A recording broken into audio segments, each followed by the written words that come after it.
Olá pessoal, vamos então para a última parte da nossa aula sobre antihipertensivo. Última parte não, quarta parte, né? Nós vamos falar agora sobre os inibidores da enzima conversora da angiotensina, os antagonistas específicos da angiotensina 2 e os inibidores da renina, certo? E depois, na próxima aula, na quinta e última parte, falaremos sobre os diuréticos, certo? Então nós vamos falar sobre o sistema renina-angiotensina-aldosterona, que nós vimos na primeira parte da aula, em que os rins, em resposta a uma diminuição da pressão arterial, liberam a renina, que é uma enzima que cliva o angiotensinogênio. O angiotensinogênio é um polipeptídeo com 14 aminoácidos. A renina cliva o angiotensinogênio, eliminando 4 aminoácidos, formando a angiotensina 1, que contém 10 aminoácidos. A angiotensina 1 ela tem leve efeito vasoconstrictor, mas muito pouco potente. A angiotensina 1 precisa sofrer a ação de outra enzima, a enzima conversora da angiotensina, presente principalmente no fígado e no pulmão, que cliva mais 2 resíduos de aminoácido, formando a angiotensina 2, com 8 aminoácidos, em que a angiotensina 2, sim, tem um efeito direto na vasoconstricção, é um vasoconstrictor potente e também estimula intensamente a liberação da aldosterona. Né? É um hormônio da glândula suprarrenal que faz a retenção de sódio e água, certo? Então, os inibidores da enzima conversora da angiotensina tem o propósito de diminuir a degradação, diminuir a formação da angiotensina 2 através da sua inibição. Sem a angiotensina 2, eu diminuo a vasoconstricção. Isso é muito importante, tá? Então, são antihipertensivos eficazes, atuam inibindo a enzima conversora da angiotensina, né? A IECA, né? São eficientes, eficazes no tratamento da hipertensão arterial sistêmica, reduzindo a morbidade cardiovascular. Super interessantes, uma classe de fármacos super interessante. Também retardam o declínio da função renal em pacientes nefropatas. Quais são os efeitos adversos comuns?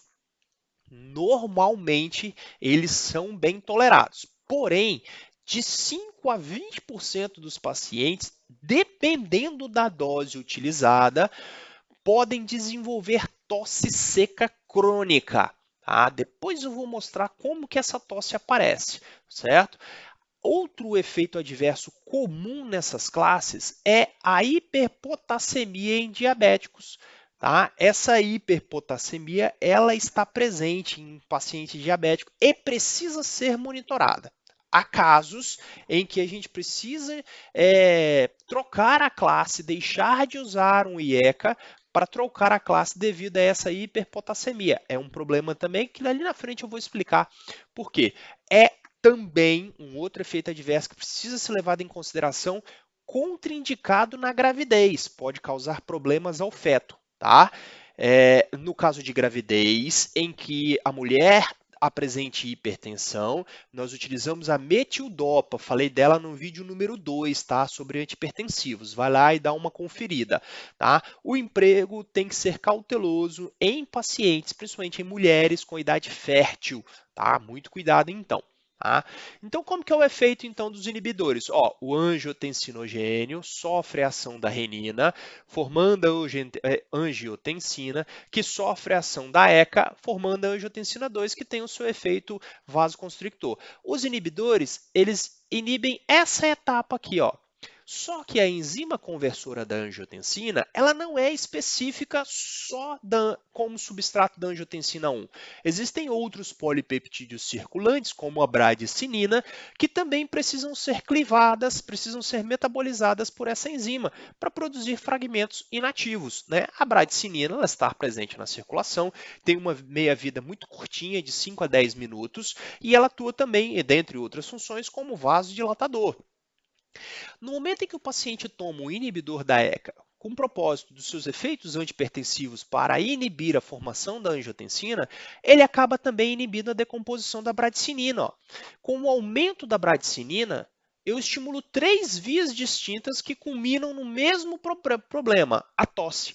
Eu posso estimular os receptores beta-2, ativar a fosfolipase A2, com isso, aumentar a decomposição de ácido araquidônico, formação de prostaglandinas, tromboxanos e principalmente os leucotrienos do tipo E, fosfolipase do tipo C, que aumenta a degranulação de mastócito. Tudo isso faz uma irritação contínua das vias aéreas superiores. A bradicinina aumenta a liberação da substância P, que faz uma retroalimentação no sistema, promovendo uma inflamação neurogênica. Tudo isso culmina no aparecimento da tosse seca crônica nos pacientes, em 20% dos pacientes que utilizam inibidores da ECA. Tá? Esse efeito colateral é exatamente devido à inibição da decomposição da bradicinina. Esse aumento da bradicinina leva a mediadores inflamatórios e irritativos das vias aéreas superiores, provocando a tosse. Tirou o inibidor da ECA, suspendeu o seu uso, a tosse desaparece. Certo? Nesses casos em que o paciente apresenta esse efeito colateral, nós indicamos utilizar o antagonista específico do receptor da angiotensina, que nós vamos falar ali na frente. Tá? Quais são os representantes dessas classes? Então eu trouxe aqui eles, a maioria deles aqui, todos eles são derivados do captopril. O captopril foi descoberto aqui no Brasil, com muito orgulho, na década de 70, lá na USP, né? O captopril foi extraído do veneno da jararaca, né? E ele apresenta esse efeito inibidor da ECA. A partir do captopril é que os demais ativos foram sendo desenvolvidos. Um detalhe importante aqui é que o captopril apresenta baixa biodisponibilidade. Você pode ver que a dose precisa ser elevada. Baixa biodisponibilidade. O que a indústria fez? A indústria fez, na verdade, derivados éster das formas ativas no intuito de aumentar a biodisponibilidade para que o paciente tenha que tomar uma dose menor.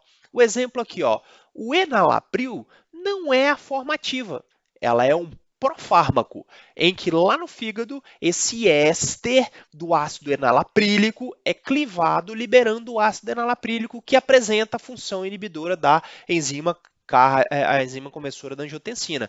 Então, todos os demais fármacos sintéticos apresentam essa ideia de profármaco. Eles estão na forma de um éster inativo, mas que é mais bem absorvido, ou seja, aumentando a sua biodisponibilidade. Lá no fígado, ele é pré-metabolizado, liberando o ácido enalaprílico, que tem o seu efeito inibidor. Certo? Qual é a ideia disso? A melhorar a biodisponibilidade e diminuir a concentração e dose de uso. Tá? Então, aqui estão algumas doses iniciais e dose-alvo de tratamento. Eu não vou falar sobre cada uma. Tá? Isso aqui é apenas um quadro explicativo. Né? Eles são contraindicados em casos de hipersensibilidade, gravidez e lactação. Né? Prestem bastante atenção nesse quadro, eles são contraindicados na gravidez. Tá? Precauções devem ser levadas em consideração, por exemplo, em pacientes que apresentam angioedema, depressão da medula óssea, diabetes mellitus, doença autoimune grave, estenose da artéria renal, transplante renal. Essas situações têm que se avaliar o risco-benefício. Os efeitos adversos mais comuns: hipotensão, exantema, febre, dor nas articulações, essa é uma queixa comum em pacientes que usam os inibidores da ECA. Dor no peito, angioedema, hiperpotassemia também é outra queixa constante, isso tem que ser monitorado no exame de sangue. Neutropenia, pancreatite, tosse seca, nós já falamos, dor de cabeça, diarreia, fadiga e náusea. Quais são as interações medicamentosas? Aumentam os níveis séricos de lítio, com álcool. Diuréticos podem acarretar hipotensão, tá? Eles podem ser associados a diuréticos, sim, tá? É muito comum os diuréticos tiazídicos, porém precisa adaptar a dose, tá? Ao paciente. Antiácidos podem diminuir a sua biodisponibilidade. Os anti-inflamatórios não esteroidais podem reduzir o seu efeito hipotensor, principalmente a indometacina, lembrem-se dela. Drogas simpatomiméticas podem reduzir o seu efeito. A associação com inibidores da ECA com diuréticos e anti-inflamatórios podem produzir insuficiência renal, principalmente indometacina, nimesulida e os derivados do oxicam. Tá? Cuidado com essa associação que é super perigosa para o sistema renal. Eu trouxe aqui também um quadro sobre a farmacocinética dos inibidores, tal, do captopril, do enalapril, do lisinopril. Aí é mais um quadro informativo, tá? A sua via de eliminação. Eu decidi não citar de cada um específico, porque eles são muito semelhantes. Eu vou fazer apenas uma breve relação da sua especificidade. Ó, o benazepril tem uma ação mais longa na inibição da ECA. O captopril foi o primeiro a ser descoberto, apresenta mais efeitos colaterais e é de curta duração. Já o cilazapril, ele é de segunda geração, 10 vezes mais potente que o captopril, ou seja, a gente pode iniciar com o captopril, não respondendo mais, aumenta a dose, não respondendo, a gente troca. Troca apenas a classe, você já tem um efeito benéfico. O delapril é um profármaco, como todos, né? Diminui a ação na bradicinina, ou seja, o paciente apresenta menos tosse. Né? Eu quero continuar com o inibidor da ECA, mas o paciente apresenta tosse, a gente pode trocar pelo delapril. O enalapril, muito utilizado, tem um ótimo custo-benefício, tá? É um fármaco muito utilizado hoje, eu gosto bastante do enalapril. Né? Os negros respondem bem ao enalapril, né? Tem uma ação mais prolongada. O fosinopril não tem nenhuma vantagem, assim como o quinapril. O perindopril também é um potente inibidor da ECA e apresenta um efeito vasodilatador.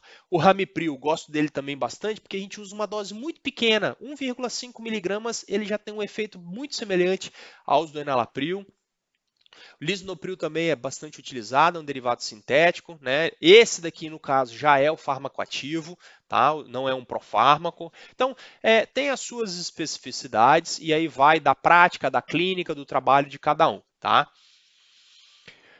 Vamos para a penúltima classe dessa aula, né, que são os antagonistas do receptor da angiotensina 2, tá? Ó, o sistema da angiotensina aqui, ó, uma diminuição da perfusão renal, por exemplo, no aparato justaglomerular, em que a gente observa uma queda da pressão. Os rins liberam a renina, que cliva o angiotensinogênio em angiotensina. Nos pulmões, nos fígados e no rim, a superfície do endotélio tem a enzima, enzima conversora da angiotensina, que converte a angiotensina 1 em angiotensina 2. Na classe anterior, a gente diminuía esse passo aqui. Nessa classe, nós vamos deixar formar a angiotensina. Veja, ela é importante. A angiotensina é importante. Porque, além dos seus efeitos vasoconstrictor, que é o que eu quero inibir, ela também pode promover vasodilatação. E é isso que a gente observa. Olha, para a angiotensina promover aumento da atividade simpática, aumentar a reabsorção de sódio e água através da liberação de aldosterona indiretamente, fazer a vasoconstricção e aumentar a secreção de ADH, ela tem que agir sobre o receptor AT1. Se ela agir sobre o receptor AT2, ela promove uma vasodilatação através da ação indireta do óxido nítrico. Então veja, quanto mais específico for o meu antagonista para o receptor AT1, melhor o meu fármaco, menor os efeitos adversos, ok? Esses fármacos que atuam no receptor vão apresentar o efeito colateral da tosse?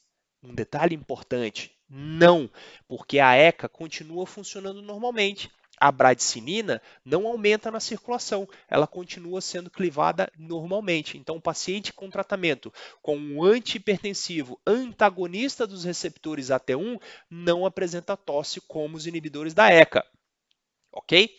Então, o detalhe, a angiotensina 2, ela pode atuar sobre o receptor AT1, promovendo a vasoconstricção e a liberação de aldosterona. Então, eu quero um fármaco que impeça essa ação. Então, quanto mais específico, melhor. E eu deixo a angiotensina livre para quê? Para atuar sobre o receptor 2, que pode promover, por exemplo, vasodilatação, né, indiretamente o sistema de óxido nítrico. A ECA, ela fica livre para atuar sobre a bradicinina e a bradicinina, consequentemente, não irrita a árvore brônquica. O paciente não desenvolve a tosse, certo? Então, a ação é antagonista do receptor da angiotensina 2, bloqueio no receptor AT1, impede a formação de vasoconstricção e a liberação de aldosterona. Tratamento da hipertensão arterial sistêmica, especialmente na população com risco cardiovascular. Essa classe ela é muito boa, ela é muito bacana, aumenta a expectativa de vida do paciente. São mais seguros e com menos efeitos colaterais que os IECA. Tá? Os efeitos adversos são incomuns, mas continua sendo contraindicado em gravidez, ok? O emprego cauteloso também em pacientes com idade fértil com risco de gravidez. Aqui tem a representação com as determinadas doses. Eu não vou me ater a isso, porque a dose a gente vai depender do paciente, tá? Mas é uma classe interessante de trabalho. Podem ser eles respondem muito bem à associação com os diuréticos tiazídicos, que nós vamos ver nas próximas aulas, tá? O representante é o losartan, é hoje um dos antihipertensivos mais utilizados no Brasil, tá? O losartan ou losartana potássica é um antihipertensivo, via oral, apresenta alta ligação a proteínas plasmáticas, principalmente a albumina, biodisponibilidade baixa, porém meia-vida longa. Então a gente toma uma dose apenas por dia, já tem o seu efeito. Pode iniciar com 25 miligramas até 100 miligramas uma vez ao dia. Eu vejo hoje como fármaco de escolha no tratamento. Hoje, antigamente eram os beta-bloqueadores, os inibidores de canais de cálcio, e eu vejo hoje o início de tratamento com a losartana sendo bastante eficiente, bastante eficaz, ok? Contraindicação em casos de hipersensibilidades, gravidez e lactação, alguns efeitos adversos que a gente observa, como cefaleia, tontura, astenia, fadiga, efeitos ortostáticos, essas erupções cutâneas é comum no paciente, cólica e insônia.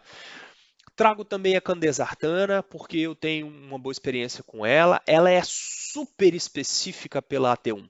Então, apresenta mínimo efeito colateral. A dose é bem baixa, 8 a 16 miligramas. O perfil é bem parecido com o losartan, né? É um mínimo de efeito colateral possível. Tá? É interessante, esse fármaco é interessante, essa classe candesartana. O valdesartan ou valsartan, né? O Diovan, aqui produzido pela Novartis, é um fármaco também muito utilizado. O seu custo é um pouco mais elevado, assim como a candesartana, mas o seu efeito é bem bacana. Tá? O paciente responde muito bem, principalmente pacientes acima de 60 anos. Ele é bem seguro para se trabalhar. Gosto bastante dessa classe, certo? A última classe é o inibidor da renina, que chegou aqui no Brasil, o Rasilex, tem sido utilizado. Ele não é muito efetivo quando utilizado de maneira isolada, mas ele é um inibidor da renina. Ele impede que a renina forme a angiotensina 1. E aí, consequentemente, a gente não tem a formação da cascata da angiotensina 2 e os efeitos vasoconstrictores. Né? Ele tem uma ação sobre o ECA, que é o aumento dos níveis da renina produzido pelos ECA, é eliminado. Né? Então, ele regula os níveis de renina.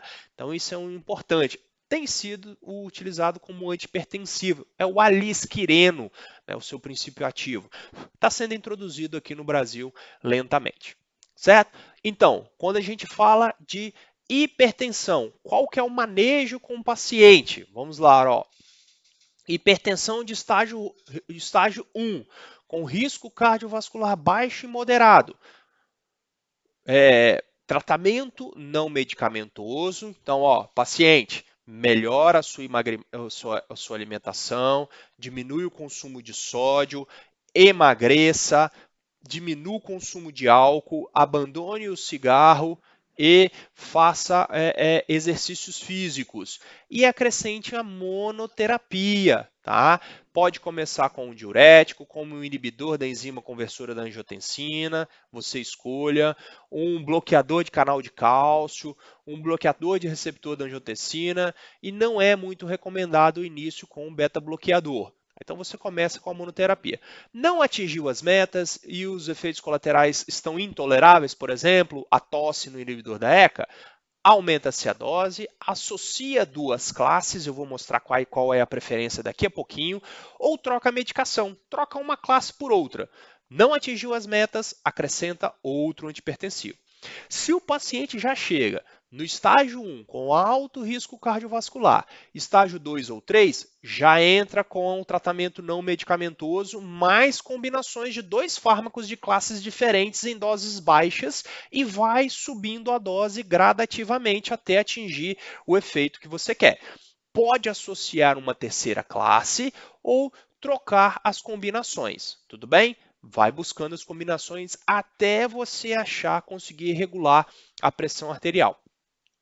Não conseguiu atingir as metas, acrescenta outros antihipertensivos. Quais são as possíveis associações? Inibidores da ECA são bem-vindos com diuréticos tiazídicos e bloqueadores de canais de cálcio. Só que com bloqueadores de receptor da angiotensina, ele já não é recomendado. É óbvio, você está usando 2 fármacos na mesma via? Não tem sentido, né? Então, bloqueadores de canal de cálcio, por exemplo, a amlodipina, eu posso associar ela muito bem com enalapril, com um diurético tiazídico e, se eu precisar, com a losartana.